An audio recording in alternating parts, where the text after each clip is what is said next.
Livro narrado organizado por Cristiane Batista. Inscreva-se, grata.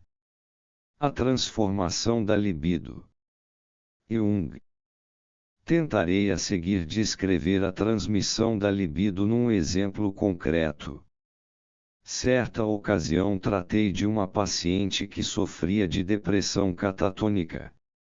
Como se tratava de um caso de psicose de grau mais leve, não era de estranhar a presença de numerosos traços histéricos. No início do tratamento, ao narrar um episódio doloroso, ela caiu num estado histérico de sonolência durante o qual apresentou todos os sinais de excitação sexual. Tudo indicava que durante este estado ela não se deu conta de minha presença. A excitação terminou num ato de masturbação. Este ato era acompanhado por um gesto estranho. Com o dedo indicador da mão esquerda ela executava violentos movimentos de rotação na têmpora esquerda, como se quisesse cavar um buraco ali. Depois houve amnésia total do ocorrido, e também do estranho gesto com a mão nada consegui averiguar. Embora o ato possa ser reconhecido sem dificuldade como o gesto de enfiar o dedo na boca, no nariz ou no ouvido, apenas deslocado para a têmpora, e que este ato pode ser interpretado como analogia do ato de masturbação, esta impressão pareceu-me significativa, mesmo sem inicialmente saber porquê. Muitas semanas depois tive oportunidade de falar com a mãe da paciente. Esta contou-me que a doente fora uma criança estranha, já aos 2 anos mostrava a tendência de sentar-se de costas sobre uma porta de armário aberta, e fechar a porta com batidas rítmicas da cabeça, com o que levava ao desespero todos os presentes.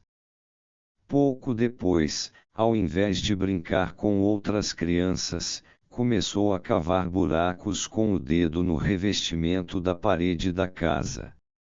Fazia isto com pequenos movimentos de rotação e de raspagem, e ficava horas nesta atividade. Para os pais ela era um enigma total. A partir dos 4 anos sobreveio o onanismo. Está claro que esta atividade infantil deve ser considerada como precursora da atitude ulterior.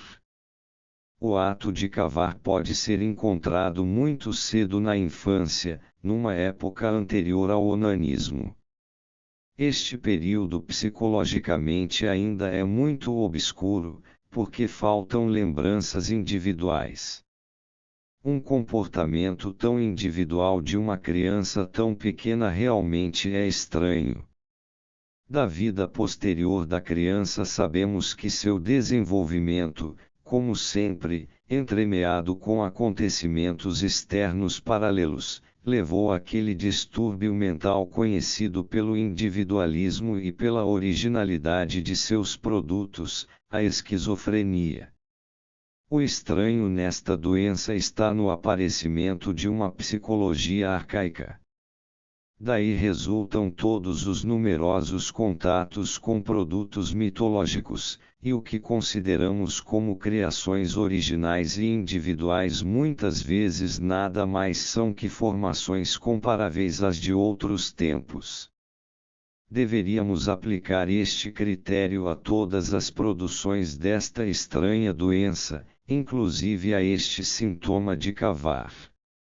O ato de cavar da paciente começou bem no início de sua juventude, foi reativado a partir deste passado, quando a doente, já depois de casada há vários anos, recaiu no antigo onanismo.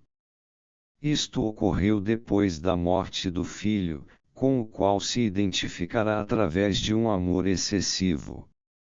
Quando a criança morreu, os antigos sintomas reapareceram na mãe, então sadia, sob forma de surtos de masturbação associados a este mesmo ato de cavar. Como já foi dito, este sintoma primário precedeu o onanismo infantil. Esta constatação é importante porque o ato de cavar se distingue assim de outro hábito semelhante mais tardio, que ocorre depois do onanismo.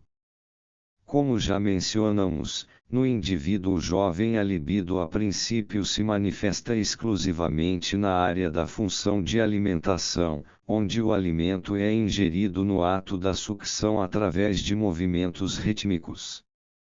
Ao mesmo tempo já aparece na área motora um movimento rítmico de braços e pernas que causa prazer. Com o crescimento do indivíduo e o desenvolvimento de seus órgãos, a libido encontra novos caminhos para realizar-se. O modelo primário da atividade rítmica, causadora de satisfação e prazer, é transferido então para a zona de outras funções, visando provisória e parcialmente a sexualidade. Não quero dizer porém que a atividade rítmica se origine do ato de nutrição. Uma parte considerável da energia nutricional e de crescimento deverá transformar-se em libido sexual e outras formas. Esta transição não se faz repentinamente na puberdade, como pensam os leigos, mas gradativamente no decorrer da maior parte da infância. Neste estado de transição, a meu ver, distinguem-se duas fases, a fase do sugar e a da atividade rítmica em si.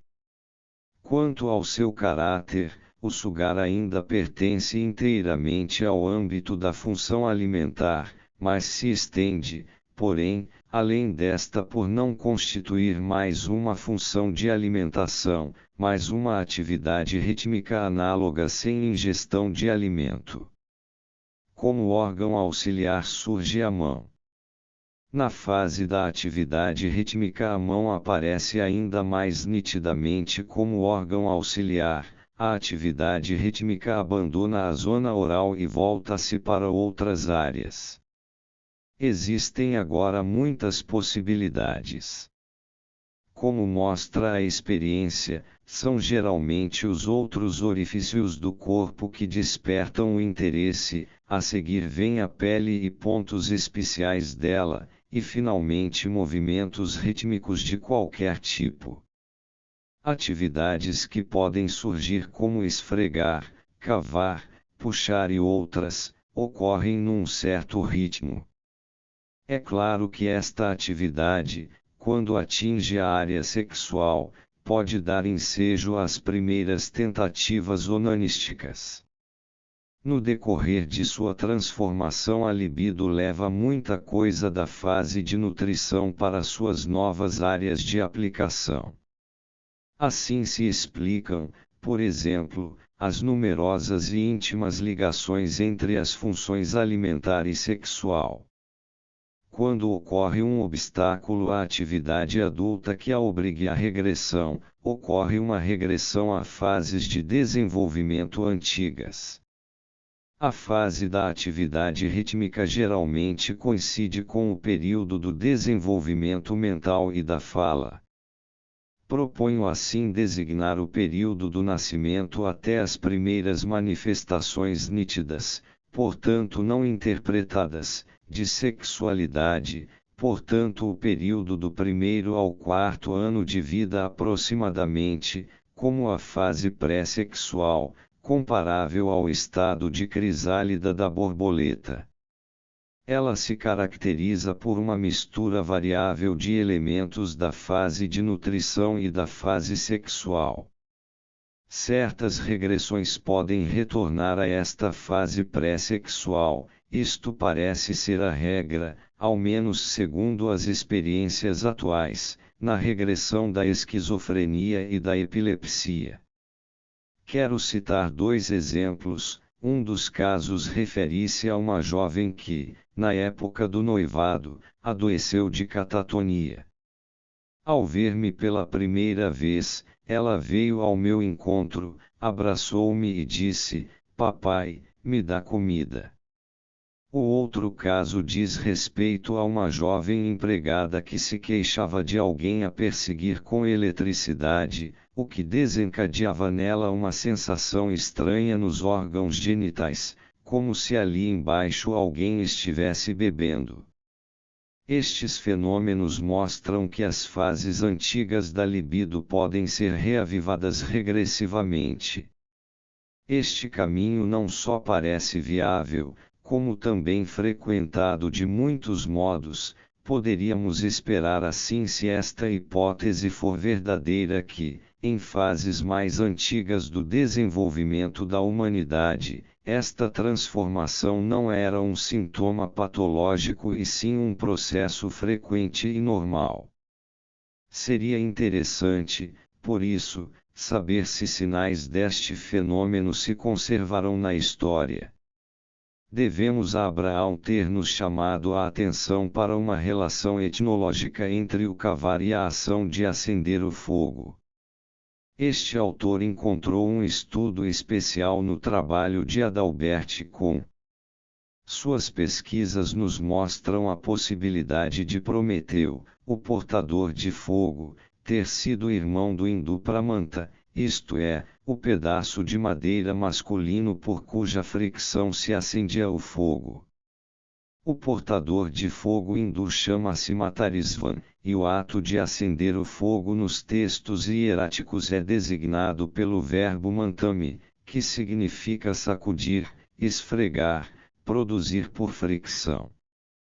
Correlacionou este verbo com o grego, palavra em grego, que significa aprender, e também explica a semelhança dos conceitos. O tertium comparationis provavelmente está no ritmo, o movimento de ir e vir no espírito. Segundo com a raiz mantou-marf, passando por pequeno trecho em grego, levaria a palavra em grego, que sabidamente é o ladrão de fogo grego. Afirma-se que, assim como Zeus de Tireu tem o cognome palavra em grego, aqui particularmente interessante, também palavra em grego não seria uma palavra indo-germânica original relacionada ao sânscrito Pramanta, mas apenas um apelido. Uma glosa de Ezequiel coincide com este conceito, pequeno trecho em inglês. Outra glosa de Ezequiel explica a palavra em grego, esquentar, como palavra em grego, aquecer, donde teríamos para a palavra em grego o significado de o chamejante, análogo à palavra em grego ou palavra em grego. A relação de Prometeu com Pramanta torna-se, portanto, duvidosa. Palavra em grego como cognome de palavra em grego no entanto é significativo, pois o chamejante é o premeditador. Pramati igual providência, também é atributo de Agni, embora Pramati tenha outra derivação. Prometeu também pertence à estirpe dos descendentes de Fleges, que correlaciona inegavelmente com a família sacerdotal hindu dos Burgo. Os Burgo, como Mantarisvan, o quinto Messinamãe, também são portadores de fogo. Concita um trecho segundo o qual Burgo se origina na chama, assim como Agni. Na chama nasceu Burgo, Burgo tostado, não queimou. Este conceito leva a uma raiz semelhante de Burgo, ao sânscrito Bran igual fulgir, latim fulgio e grego palavra em grego, sânscrito Bargas igual fulgor, latim fulgor. Burgo aparece assim como o fúlgido. Palavra em grego é o nome de uma determinada espécie de águia devido à sua cor amarela intensa. A relação com palavra em grego igual queimar, está clara. Os Plégias são, portanto, as águias de fogo. Prometeu também pertence aos Plégias. O caminho de Pramanta a Prometeu realmente não se faz através da palavra, mas talvez através da contemplação ou da imagem, e talvez Prometeu tenha o mesmo significado que Pramanta, em outras palavras, poderia tratar-se de um paralelo arquetípico e não de uma transmissão oral. Figura 32. O deus solar Tjintia, de Bali. Escultura em madeira.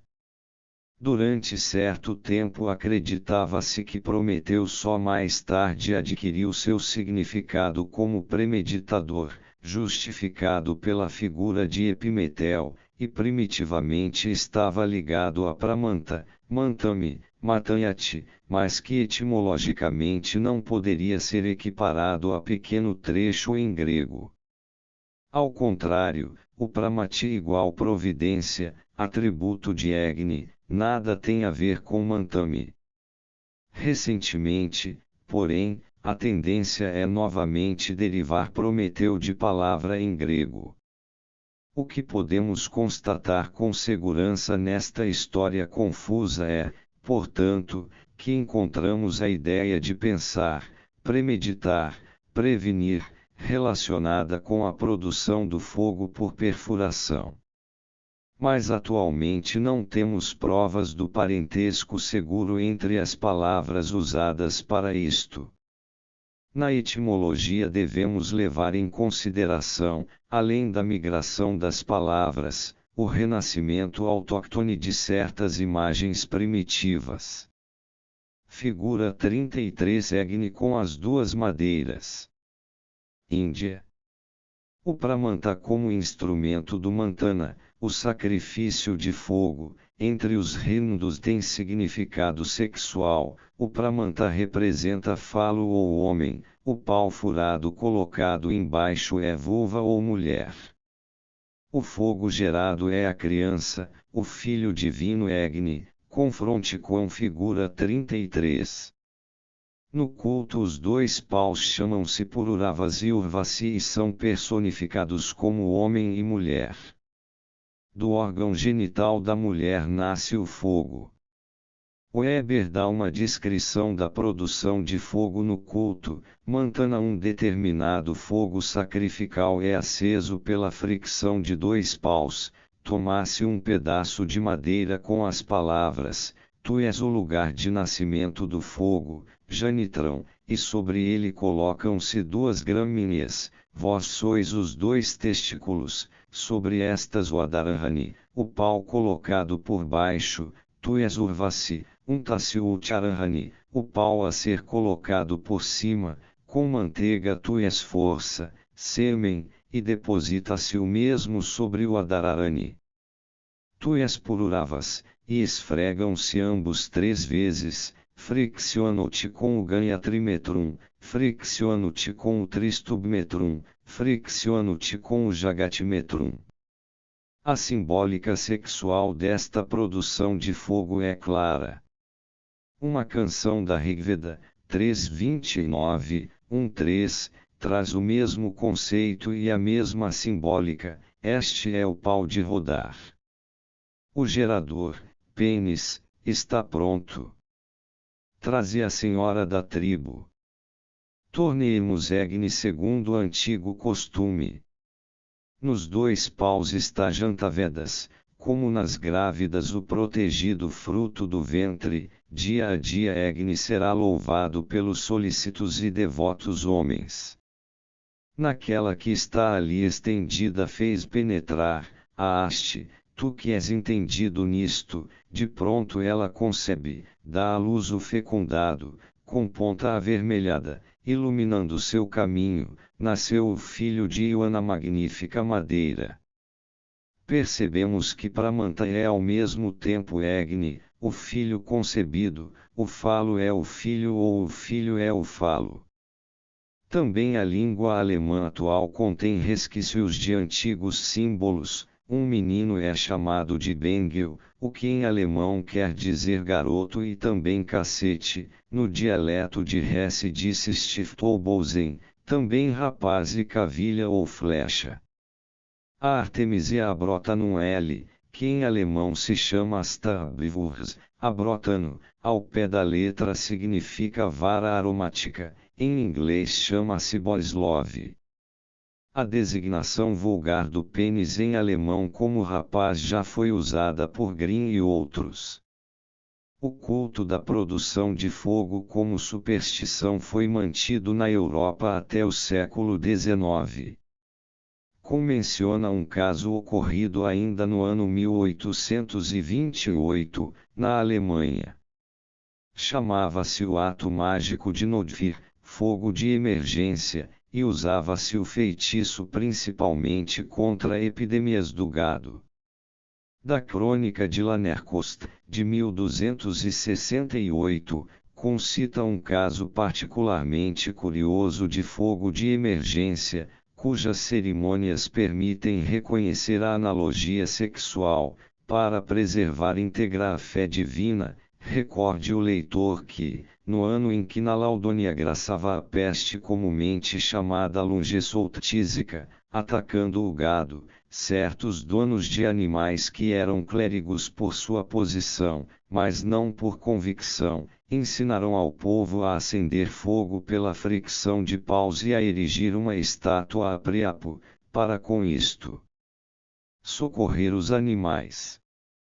Quando assim o fizera um leigo cisterciense em Fenton diante do portal de sua propriedade, e mergulhara os testículos de um cão na água benta e com esta aspergira os animais. Estes exemplos, por serem provenientes de diferentes épocas e povos diversos, provam a existência de uma tendência geral de estabelecer um paralelo entre produção de fogo e sexualidade. A repetição cultual ou mágica da antiquíssima invenção mostra o quanto o espírito humano persevera em formas antigas e quão profundamente arraigada está a reminiscência de furar para produzir fogo. Talvez haja a tendência de ver na simbólica sexual da produção cultual de fogo uma participação da sabedoria dos sacerdotes.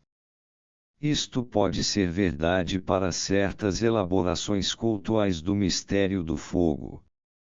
Mas continua em aberto a questão se a produção de fogo primitivamente não tinha relação mais profunda com a sexualidade.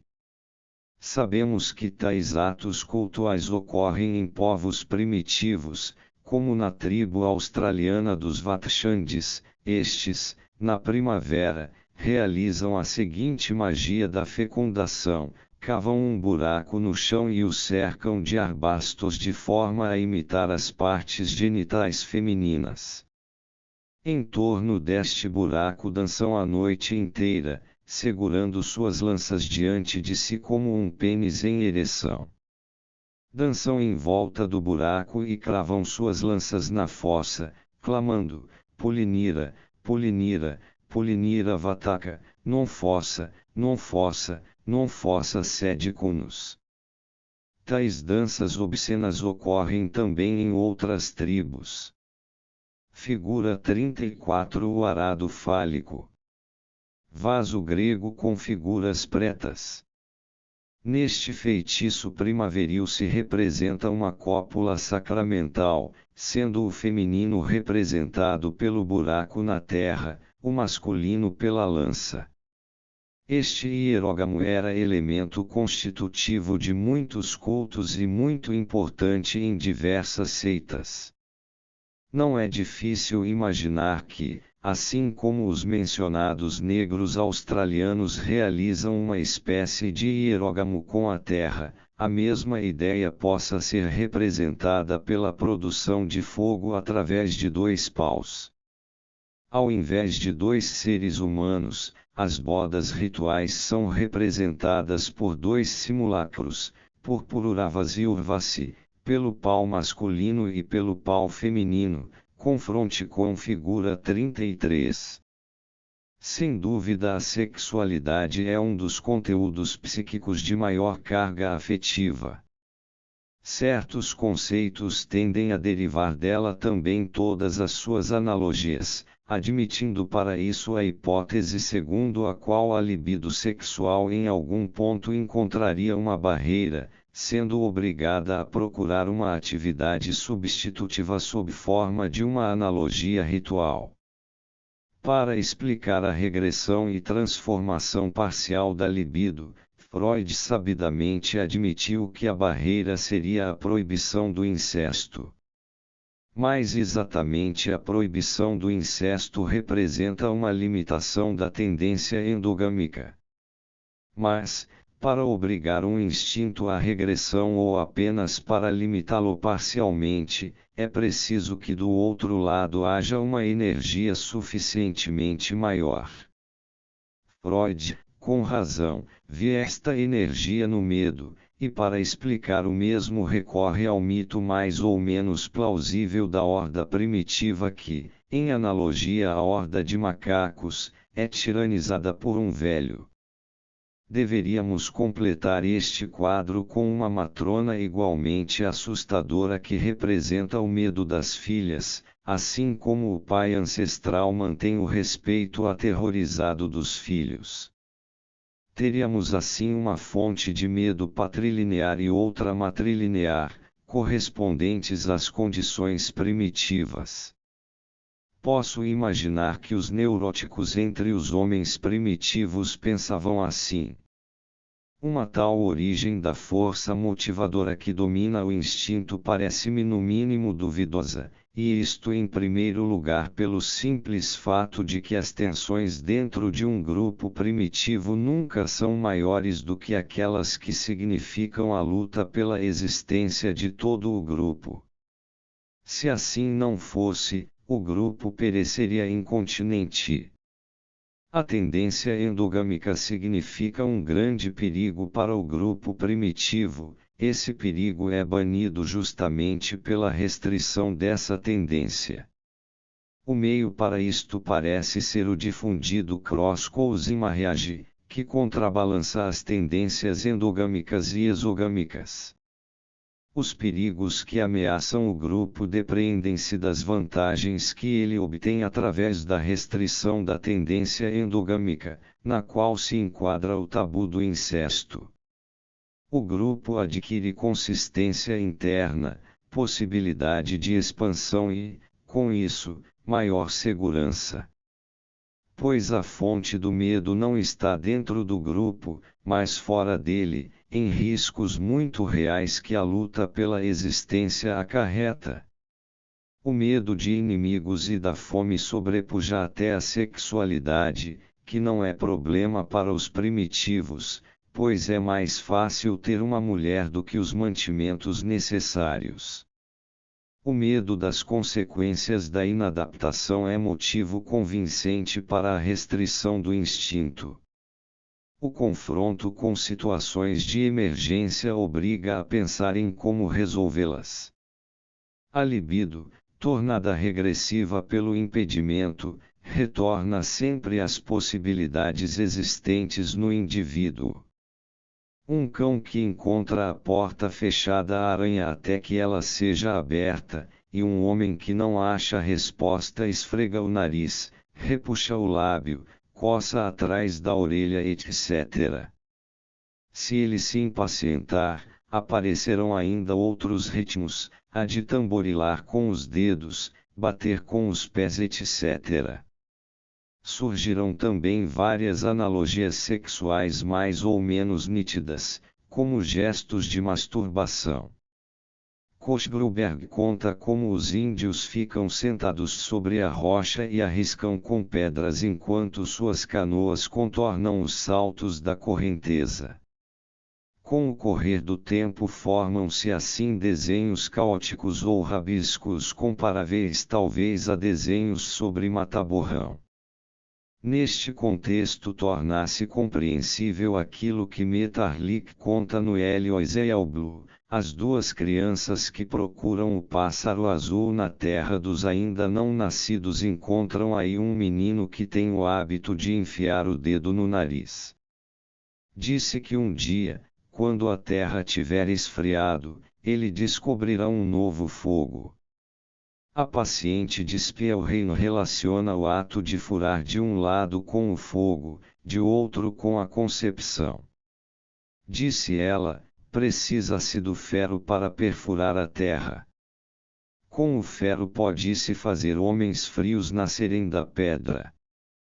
Com o ferro incandescente pode-se perfurar a montanha. O ferro torna-se incandescente quando com ele furamos uma rocha. Figura 35. A furadeira giratória. Hieróglifo mexicano, detalhe. A libido represada por um obstáculo não regride necessariamente para objetos sexuais antigos, mas para atividades rítmicas infantis que são o modelo primário tanto do ato da alimentação quanto do ato sexual. Segundo o material de que dispomos, não parece impossível que a descoberta da produção de fogo tenha ocorrido deste modo, isto é, através do redespertar regressivo do ritmo. Esta hipótese me parece psicologicamente possível. Não quero dizer com isso que o fogo foi descoberto só deste modo. A descoberta pode ter acontecido também ao se bater a pederneira. O que quero constatar aqui é apenas o processo psicológico cujas alusões simbólicas indicam uma tal possibilidade da descoberta de como acender fogo. Embora estas atividades rítmicas despertem uma impressão de divertimento, não deixam de impressionar por sua firmeza e energia. Como se sabe, tais ritos, e é disto que se trata, geralmente são sérios e realizados com enorme dispêndio de energia, em contraste flagrante com a notória indolência dos povos primitivos.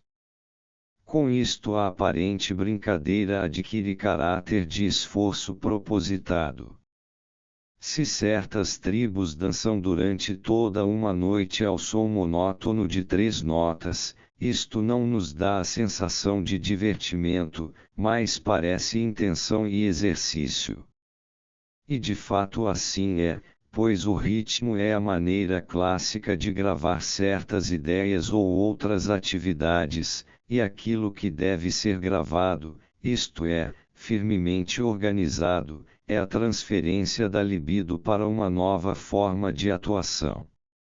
Como depois da fase nutritiva do desenvolvimento a atividade rítmica não tem mais função no ato da alimentação, ela passa não só para a área da sexualidade sensu strictiori, mas também para o campo dos mecanismos de atração, música e dança, e finalmente para a área do trabalho propriamente dito. É impressionante a relação íntima, a própria dependência entre o rendimento do trabalho e música, canto, dança, tambor e ritmos em geral nos povos primitivos. Esta relação constitui a ponte para a sexualidade, e com isso a possibilidade de um desvio, de um afastamento da tarefa propriamente dita. Como uma tal digressão não é rara e ocorre em todas as áreas culturais, pode-se pensar facilmente que toda realização diferenciada seja até certo ponto um substitutivo para quaisquer formas de sexualidade. A meu ver, isto é um engano, que no entanto é compreensível diante da enorme importância psíquica deste instinto. Eu mesmo já defendi conceito semelhante, ao supor que as diversas formas de atração e de proteção da prole eram originárias da divisão e diferenciação de uma libido sexual primária, do instinto de propagação em geral, e que assim elas seriam também as precursoras das atividades culturais, na medida em que estas têm caráter instintivo.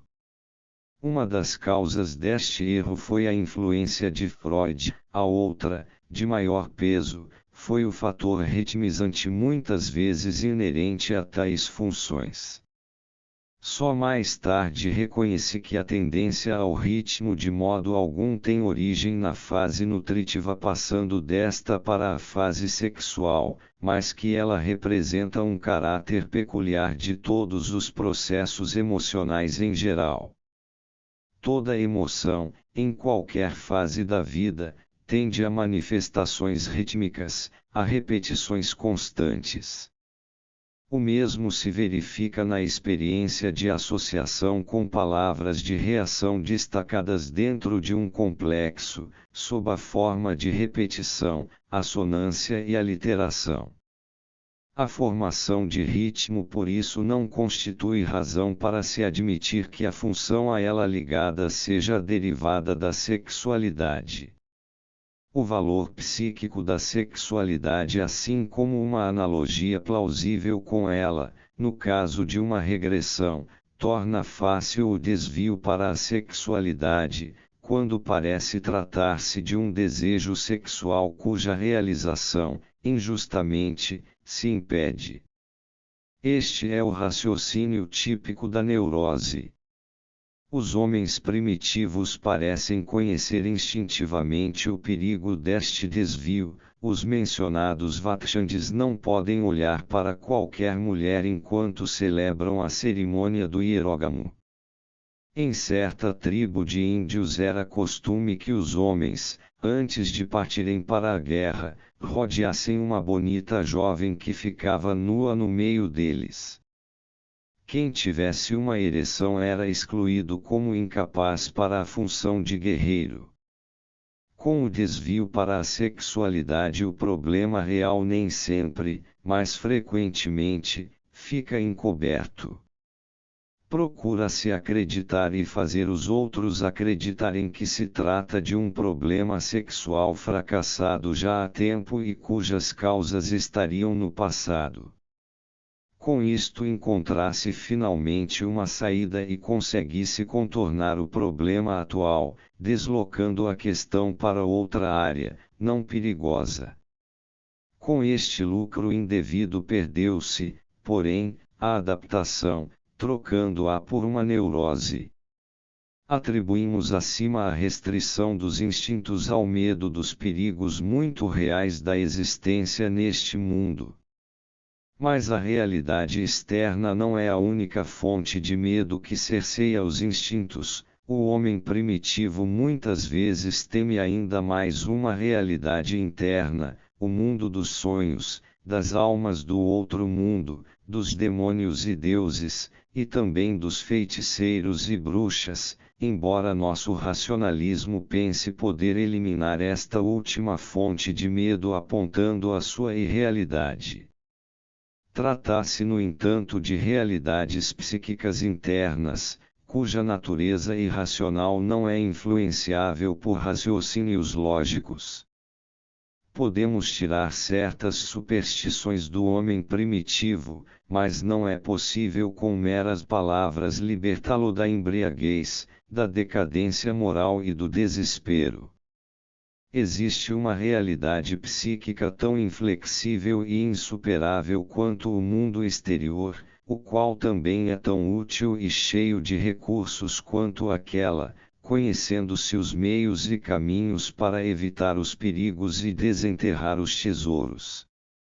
Magic is the science of the jungle. A mágica é a ciência da selva, disse um conhecido pesquisador. O homem civilizado olha com desdém para a superstição primitiva, o que é tão tolo como se desprezássemos as armaduras e alabardas, os castelos e as catedrais da Idade Média. Meios primitivos são tão eficientes em condições primitivas quanto uma metralhadora ou o rádio em condições modernas. Podemos considerar nossas religiões e ideologias político-sociais como medidas de cura e propiciação e compará-las às ideias mágicas primitivas. Sempre que faltam tais representations collectives, surgem confusas idiosincrasias individualistas, ideias de coação, fóbias e outros estados de possessão que nada perdem em primitivismo, para não falar das epidemias espirituais de nosso tempo, diante das quais a epidemia de caça às bruxas do século XV foi um episódio insignificante. Apesar de todos os esforços racionalistas de reavaliação, a realidade interna é e será uma fonte de medo genuína, que se torna tanto mais perigosa quanto mais for negada. Os impulsos biológicos com isso esbarram não só contra uma barreira externa, mas também contra uma interna. O mesmo sistema psíquico que de um lado se baseia na concupiscência dos instintos, por outro lado se fundamenta numa vontade contrária que é pelo menos tão forte quanto o instinto biológico. A vontade de repressão ou supressão dos instintos naturais, ou melhor, do predomínio e falta de coordenação destes, isto é, da supérbia e concupiscentia, provém quando o motivo não é constituído pelas calamidades externas de fonte espiritual, de imagens luminosas, psíquicas. Estas imagens, conceitos, convicções ou ideais agem através da energia própria ao indivíduo, que porém nem sempre o dispõe espontaneamente para este fim, mas lhe é por assim dizer subtraída destas imagens. A própria autoridade paterna raramente consegue dominar permanentemente o espírito dos filhos. Isto só acontece quando o pai invoca ou pronuncia aquela imagem que é luminosa aos homens em geral ou pelo menos se apoia no consenso geral, consensus unium. A sugestão do meio ambiente é em si uma consequência da luminosidade da imagem e por outro lado intensifica a mesma. Se não existir uma sugestão do meio neste sentido, o efeito coletivo da imagem é pequeno ou nulo, embora possa ser de extrema intensidade como experiência individual. Menciono este fato porque se discute se as imagens internas, as representations collectives, são meras sugestões do meio ou experiências primitivas genuínas e espontâneas. Com relação à primeira alternativa temos a observar que ela apenas é a resposta, pois o conteúdo da sugestão deve ter se originado algum dia, de algum modo. Alguma vez as afirmações míticas foram originais, experiências luminosas primárias, e quem não perder o ânimo da pesquisa poderá observar ainda hoje estas experiências subjetivas primárias. Já mostrei acima como uma afirmativa mítica, falo solar, se repete sob condições que não apresentam qualquer possibilidade de transmissão. O paciente era um pequeno comerciário com escolaridade não superior ao curso secundário. Criara-se em Zurique e nem com o maior esforço de imaginação consegui conceber de onde o paciente teria tirado a imagem do falo solar, do movimento de vai-vem da cabeça e da origem do vento. Eu mesmo, que estaria em condições bem melhores de conhecer o significado e a relação entre estas ideias graças a uma certa cultura geral, de nada sabia. E só 4 anos depois de minha primeira observação, 1906, descobri o seu paralelo em Dieterich, Enime Transliturgie. Esta observação não ficou isolada, naturalmente não se trata de ideias hereditárias, e sim de uma predisposição inata para a criação de fantasias paralelas, de estruturas idênticas, universais, da psique, que mais tarde chamei de inconsciente coletivo. Dei a estas estruturas o nome de arquétipos. Elas correspondem ao conceito biológico do pattern of behavior. O arquétipo, como mostra a história dos fenômenos religiosos, tem efeito luminoso, isto é, o sujeito é impelido por ele como pelo instinto, e este pode ser limitado e até subjugado por esta força, sendo supérfluo apresentar provas para isto. Se um instinto é limitado ou inibido, ocorre uma repressão e regressão do mesmo, mais exatamente, se, por exemplo, ocorre uma inibição da sexualidade, há uma eventual regressão quando a energia da sexualidade abandona este campo de aplicação e anima a função de outra área, ou melhor, se incorpora a ela. Modifica assim a sua forma.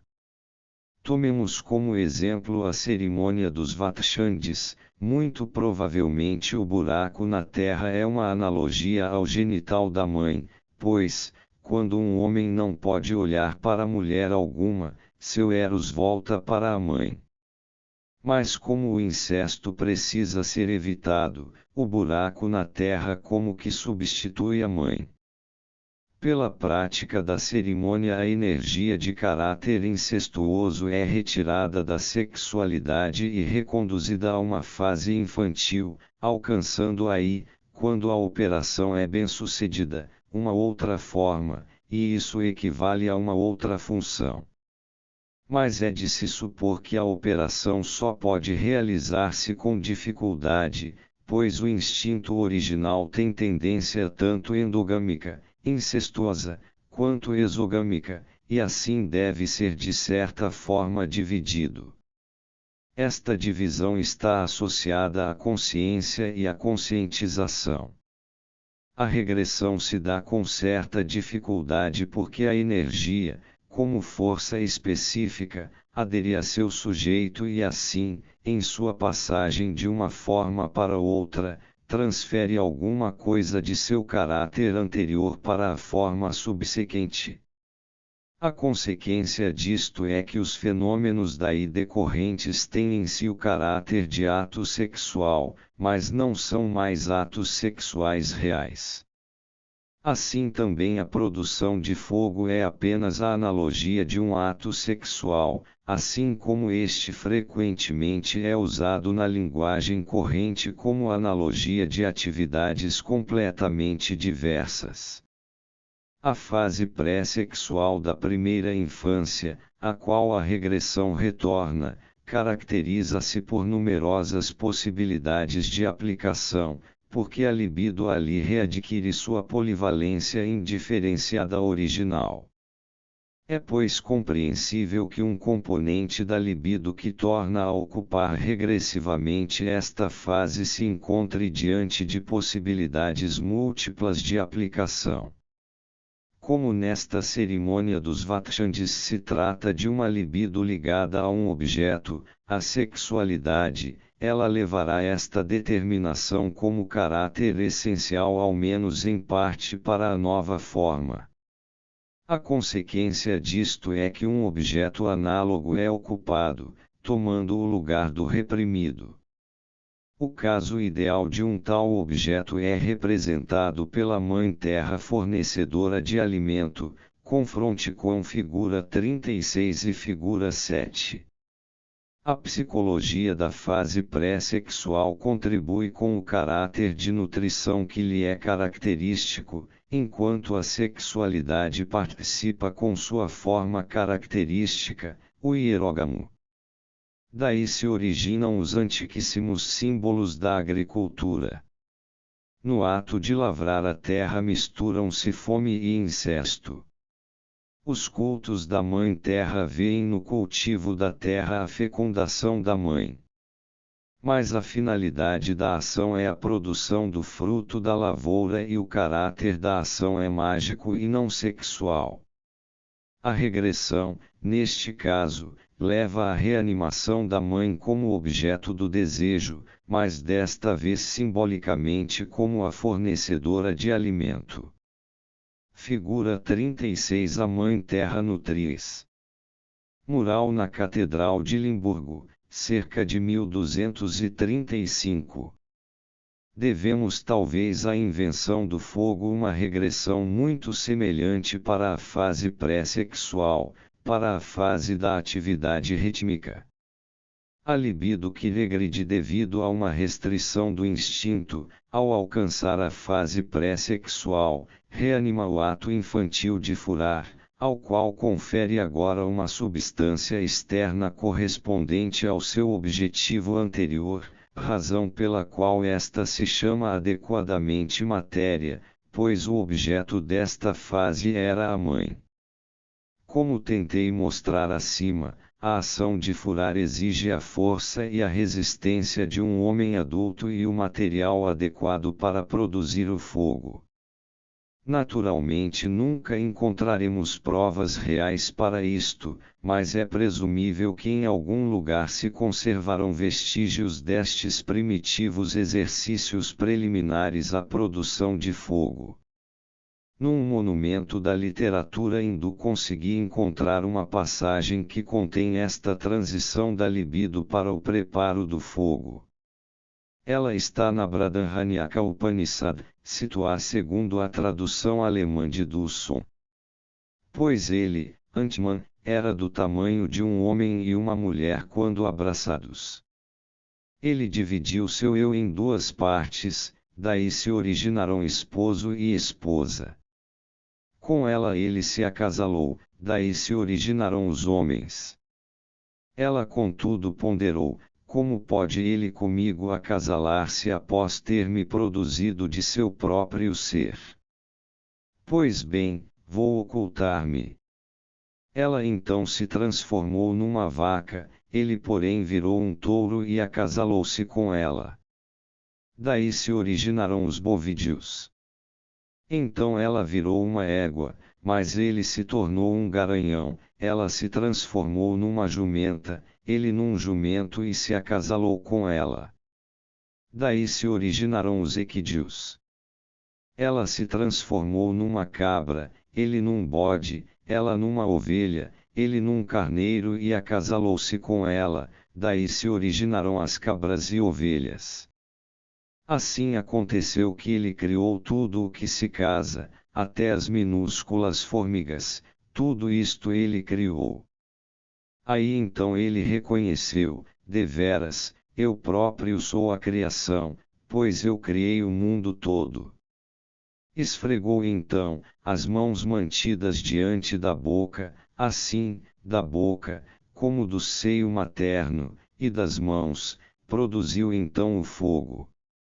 Numa criança de aproximadamente 1 ano observei um gesto habitual estranho, ela segurava uma das mãos diante da boca e com a outra esfregava continuamente a primeira.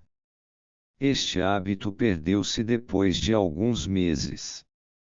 Casos como este mostram que a interpretação de um mitologema, por exemplo, o acima, como gesto da primeira infância, tem sua razão de ser. Mas a observação também é interessante sob outro aspecto, é a importância da boca, que nesta idade ainda tem significação exclusivamente nutritiva. A vontade e o prazer de ingerir alimento estão aqui localizados. Não há razão para dar a este prazer uma interpretação sexual. A ingestão de alimento é uma atividade genuína e gratificante por si mesma e, como é uma necessidade vital, a natureza lhe concedeu o prêmio do prazer. Nesta idade a boca começa a adquirir ainda outro significado, o de órgão da linguagem. A importantíssima função da fala duplica por assim dizer a importância da boca para a criança. A atividade rítmica exercida pela boca exprime uma concentração das forças emocionais, justamente da libido, neste ponto. Assim a boca, como aliás, em menor grau, também o ânus, torna-se um lugar de origem. Como vimos acima no relato hindu, dela provém também a maior descoberta do homem primitivo, o fogo. Existem textos que colocam fogo e fala como paralelos. No Aitareya Upanishad lemos, então ele tirou das águas um Purusha, homem, e o modelou. Este ele chocou, e, ao chocá-lo, fendeu-se sua boca como um ovo, e da boca nasceu a fala e da fala, Agni.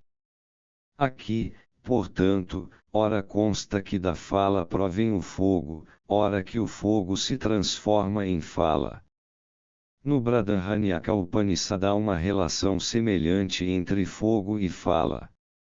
Yajnavalkya, assim falou ele, quando após a morte deste homem sua fala se extinguir no fogo, seu hálito no vento, seus olhos no sol etc. Mas quando o sol se pôs, ó anjo na Valquíria, e a luz desapareceu, e o fogo se apagou, o que então servirá de luz ao homem? Então sua fala lhe servirá de luz, pois à luz da fala ele senta e caminha, faz o seu trabalho e regressa ao lar.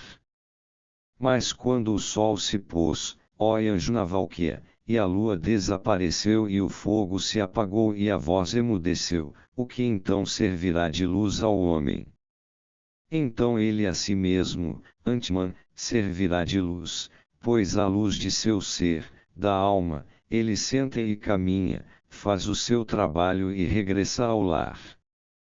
A associação à primeira vista estranha entre boca, fogo e fala existe também em nossa linguagem moderna, as palavras são ardentes e inflamadas. Na linguagem do Antigo Testamento a associação entre boca e fogo é frequente, por exemplo 2 Samuel 22,9, subiu fumaça de suas narinas e de sua boca um fogo voraz. Isaías 30,27, seus lábios, do Senhor, estão cheios de cólera e sua língua é como fogo destruidor.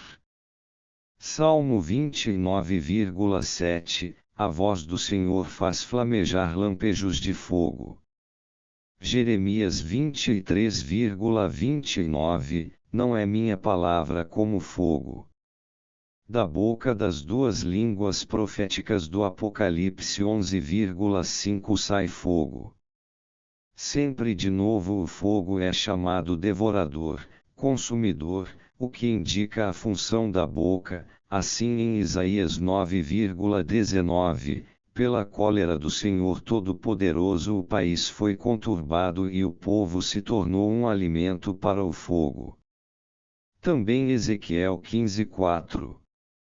Um bom exemplo se encontra nos Atos dos Apóstolos 2,3s, e viram então uma espécie de línguas palavra em grego de fogo, que se repartirão, e ficaram cheios do Espírito Santo e começaram a falar em outras línguas, palavra em grego, a palavra em grego do fogo provoca a glossolalia dos apóstolos.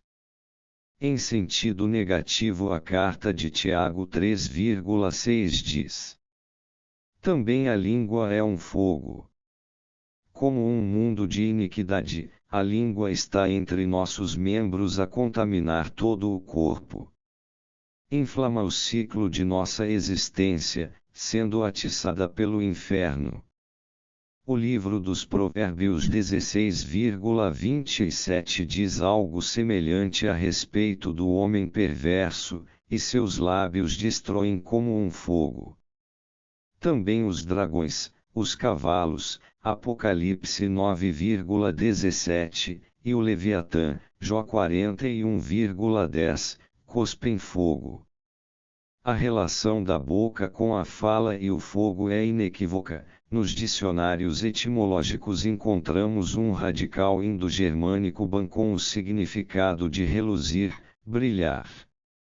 Este radical encontra-se no grego, palavra em grego, no antigo irlandês ban igual branco, em novo alto-alemão bunen igual polir, tornar brilhante.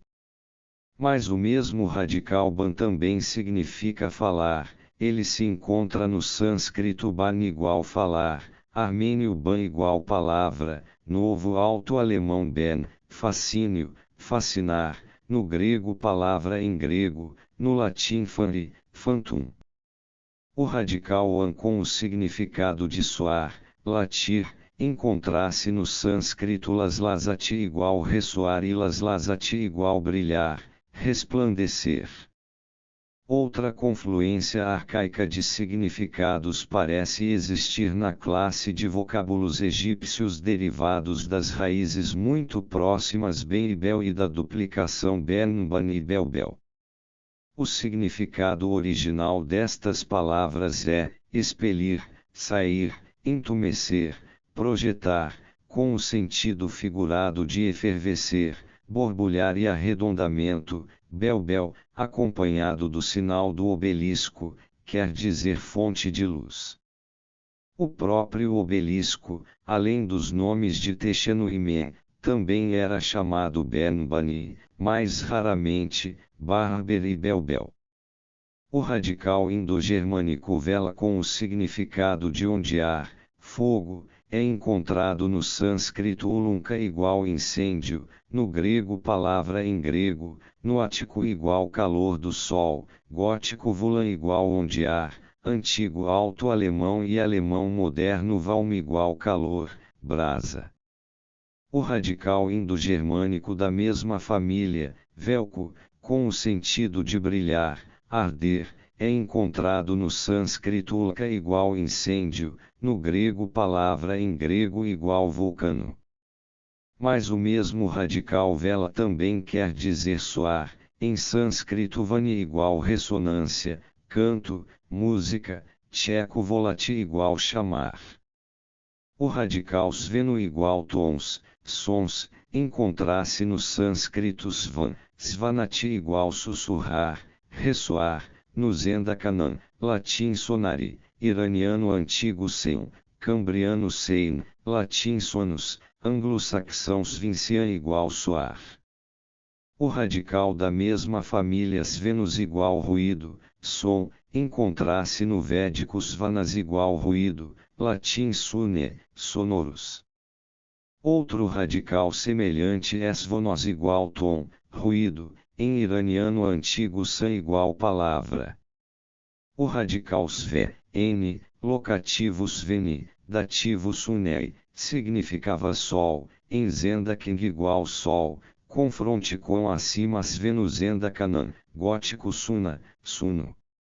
Embora as estrelas sejam percebidas apenas por seu brilho, fala-se da música e da harmonia celestial, o que já lemos em Pitágoras.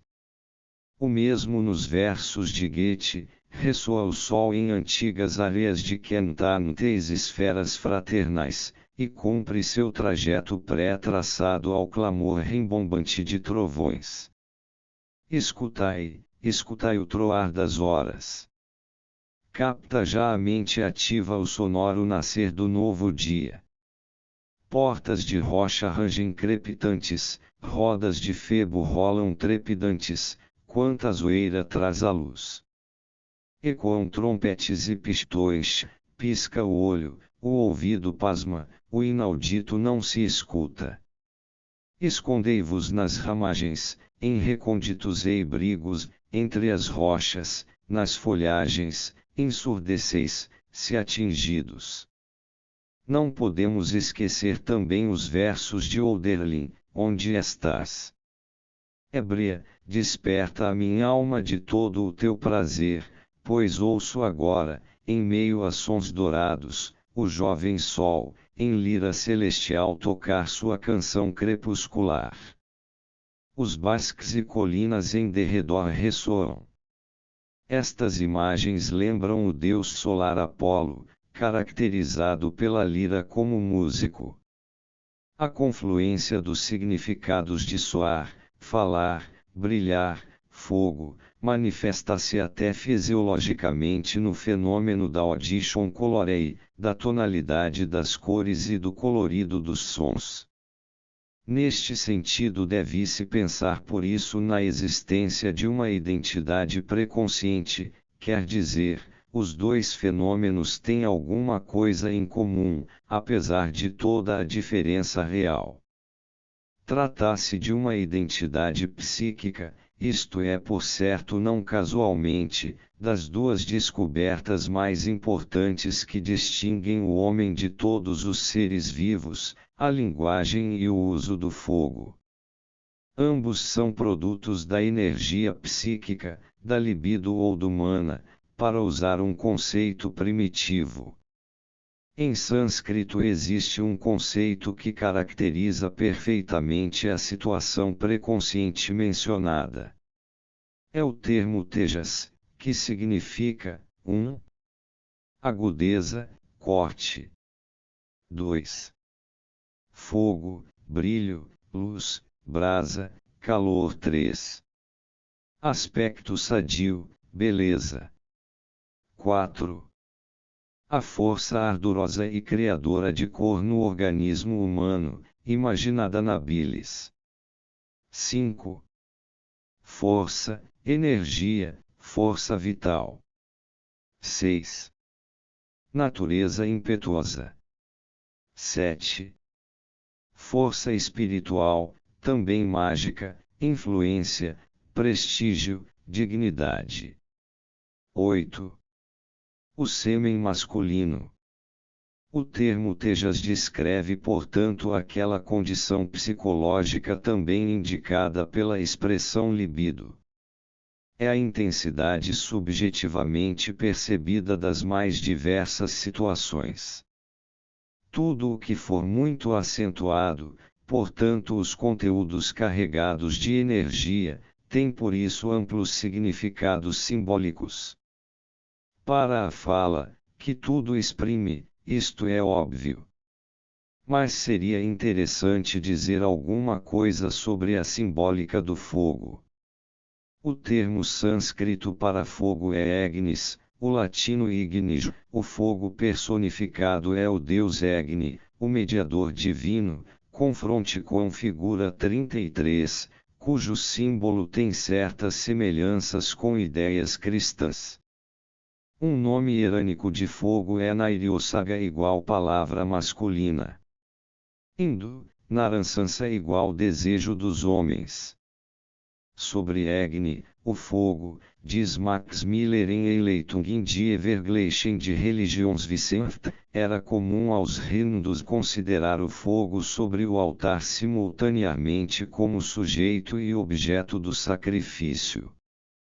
O fogo queimava a oferenda e era, por assim dizer, o sacerdote, o fogo levava o sacrifício até os deuses e era assim um mediador entre homens e deuses, mas o próprio fogo também representava um ser divino, um deus, e quando se pretendia venerar este deus, o fogo era ao mesmo tempo sujeito e objeto do sacrifício. Daí a primeira ideia de Agni sacrificar-se a si mesmo, isto é, de oferecer seu próprio sacrifício para si mesmo, e, depois, de imolar-se a si mesmo. A semelhança destas ideias com o símbolo cristão é evidente. Krishna diz o mesmo nos Bhagavad Gita, tudo então é Deus. O sacrifício é Brahma, o óleo e o grão são Brahma, o fogo é Brahma, a carne que ele consome é Brahma, e o próprio Brahma atinge aquele que, em tal prece, medita sobre Brahma. A sábia Diotima, no banquete de Platão, apresenta um conceito diferente sobre o emissário e mediador divino. Ela ensina a Sócrates que Eros é o ser intermediário entre mortais e imortais, um grande demônio, caro Sócrates, pois todo o demoníaco é justamente o termo médio entre Deus e o homem. Eros tem a incumbência de ser intérprete e mensageiro dos homens junto aos deuses e dos deuses junto aos homens, de uns para suas orações e sacrifícios, de outros para suas ordens e recompensas pelos sacrifícios, e transpor assim o abismo entre ambos, de modo que por seu intermédio o universo se una em si mesmo. Diotima dá uma excelente descrição de Eros. Ele é másculo, temerário e perseverante, um grande caçador, arqueiro, confronte com adiante, e incansável armador de intrigas, sempre à procura da sabedoria, um poderoso feiticeiro, envenenador e sofista, e não é feito como um imortal nem como um mortal, mas no mesmo dia ora progride e resplandece, ao atingir a plenitude do objetivo almejado, ora fenece, sempre porém torna a despertar para a vida, graças à natureza de seu Pai, ressurreição, mas o fim alcançado sempre de novo lhe escapa, no Avesta e nos Vedas o fogo é mensageiro de Deus. Na mitologia cristã há várias semelhanças com o mito de Agni. Daniel, 3:24s, fala dos 3 homens na fornalha. Então o rei Nabucodonosor, tomado de pasmo, levantou-se apressadamente e perguntou a seus conselheiros: não lançamos 3 homens bem amarrados no meio do fogo? Eles responderam ao rei: certamente, majestade. O rei prosseguiu: mas estou vendo 4 homens passearem livremente no meio do fogo, sem que tenham sofrido qualquer dano, e o aspecto do 4º homem é o de um filho de deuses. A Bíblia Pauperum, na edição de 1471, observa sobre esta passagem, lê-se no profeta Daniel, no capítulo 3, que Nabucodonosor, rei da Babilônia, mandou colocar 3 homens na fornalha ardente, e, quando o rei se aproximou da fornalha e olhou para dentro dela, viu junto aos 3 um 4º que era igual ao Filho de Deus. Os 3 significam a Santa Trindade de pessoas e o 4º a unidade do ser. Portanto, Cristo em seu esplendor representa a Trindade de pessoas e a unidade do ser. De acordo com esta interpretação, a lenda dos 3 homens na fornalha se apresenta como um processo mágico, onde um 4º homem aparece no fogo. A fornalha, como o tripé incandescente no Fausto, é um símbolo materno. Deste último Sasmo Paris e Helena, o par real da alquimia, na fornalha, segundo a tradição popular, são assadas as crianças. O eitane dos alquimistas, isto é, o forno de fundição, significa o ventre, enquanto o alembicus ou a cucurbita, o ves hermetis, representam o útero. O 4º na fornalha aparece como um filho de Deus, surgido no fogo. O próprio Javé é fogo. Sobre o Salvador de Israel está escrito em Isaías 16,17, e a luz de Israel se transformará em fogo, e seu santo em chama. Um cântico de Efrém o sírio diz sobre Cristo: tu que és todo fogo, tem piedade de mim. Este conceito tem por base a palavra, apócrifa, do Senhor: quem está próximo de mim, está próximo do fogo. Egni é a chama sacrificial, o sacrificador e o sacrificado.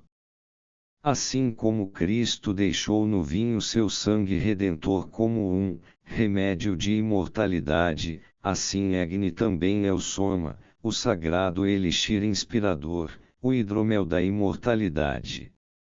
Soma e fogo são idênticos na literatura Veda.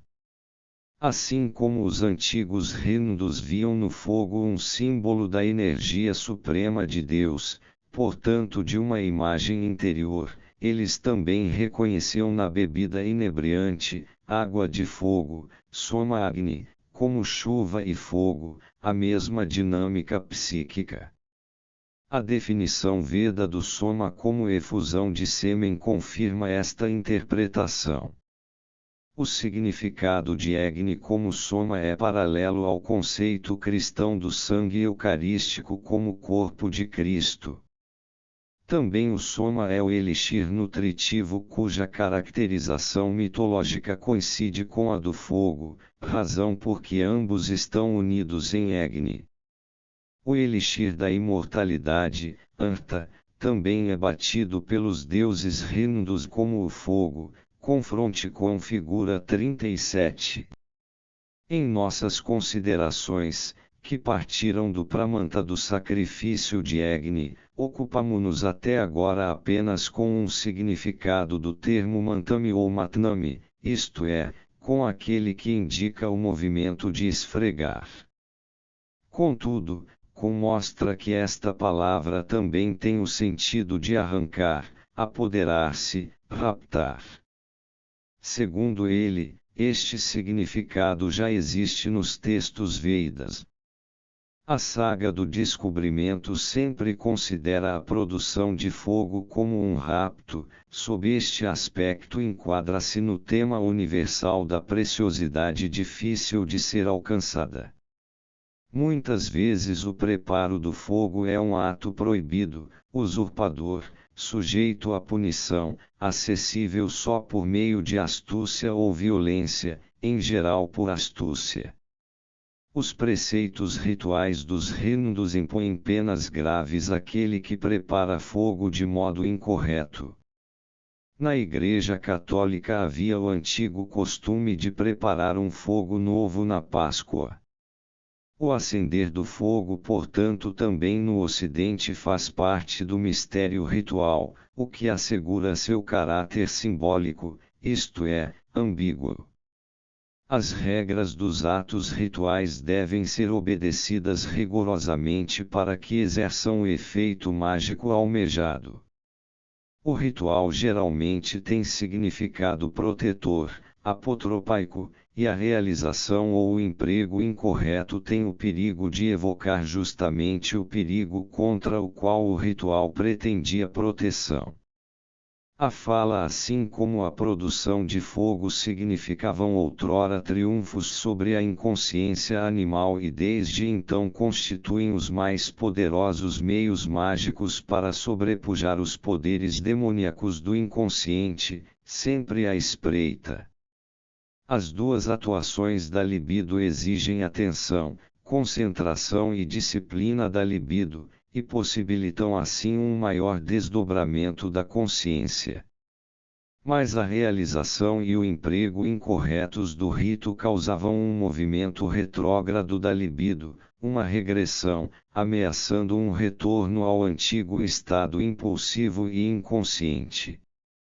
O perigo consiste nos chamados perils of the soul, isto é, na dissociação da personalidade, perda de uma alma, e diminuição da consciência, ambas tendo por consequência um reforço automático do inconsciente. Tais consequências não só constituem um grande perigo para a vida emocional do homem primitivo, mas causam transtornos psíquicos também no assim chamado homem civilizado sob a forma de estados de possessão e epidemias psíquicas. Figura 37 batendo o mar de leite.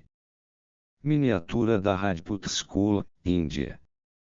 A repressão da libido aumenta a impulsividade e ativa assim as possibilidades e tendências a excessos e aberrações de toda sorte.